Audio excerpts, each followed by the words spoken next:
updates with our OEMs together, so you can actually go out and run an update over all of it. We also deliver it now as a Azure service. So that means it's natively integrated within Azure. So that means no agent or anything to install.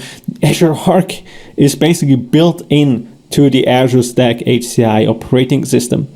And then you can manage it through the Azure portal if you want. You get the great Azure support with a dedicated support team in Azure. And you also get your billing over Azure itself. So we will have an Azure subscription, and that's what basically your billing information goes against it.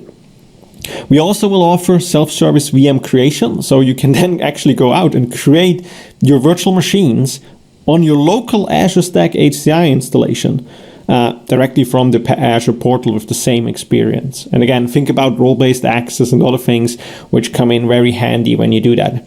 But this is not a complete new experience. So you can also leverage your existing skills and knowledge you already have of managing Windows Server and your infrastructure. So you can actually go out and customize the hardware of your choice, right? So we have a huge catalog of Azure Stack HCI validated hardware together with our OEMs, where you can pick and choose and build it in the right size you actually need it. From very small 2-node clusters, for example, for your branch offices, up to very high performance 16-node and large scale clusters as well. You can use the familiar tools like Windows Admin Center, System Center, PowerShell, third-party solution like Altaro Backup, for example, and you get full access to the Azure Stack HCI, full administrative control over that. If you need to install something or need to change something, you can actually go out and do that. So we want to talk about file servers now. I think everyone got them and everyone needs to manage them, but they have been here for years, but it's time a little bit to modernize them. So I want to give you an example of the Tailwind Traders environment here before I actually going to show you a demo here. So first of all, Tailwind Traders has a file server in New York where users and applications are accessing these files. What Tailwind Traders did is they connected that to an Azure file share using Azure FileSync. And that gives them immediately one benefit, and that is cloud tiering. So they can now say, okay, I want to only keep files which are younger than 2 months, for example, on-premises storage, and everything else gets offloaded to the cloud. However, the files still show up on the local file share, but when a user clicks on it, the file will be downloaded from the cloud, so you can actually save some disk space.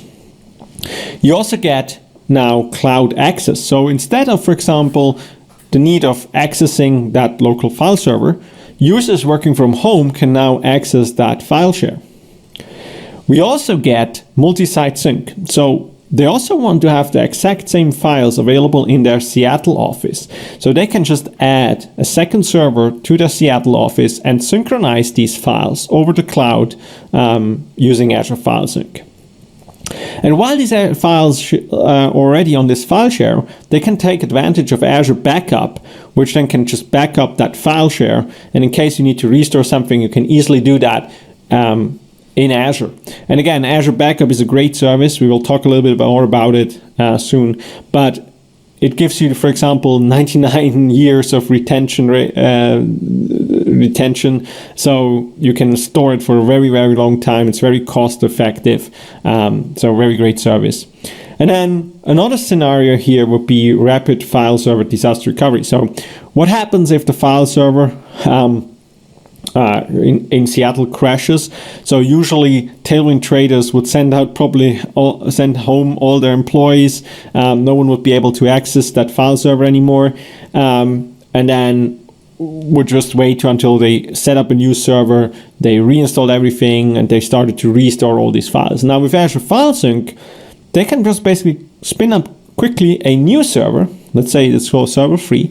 They can go out and install the agent, and the agent will now register again with the Azure file share. It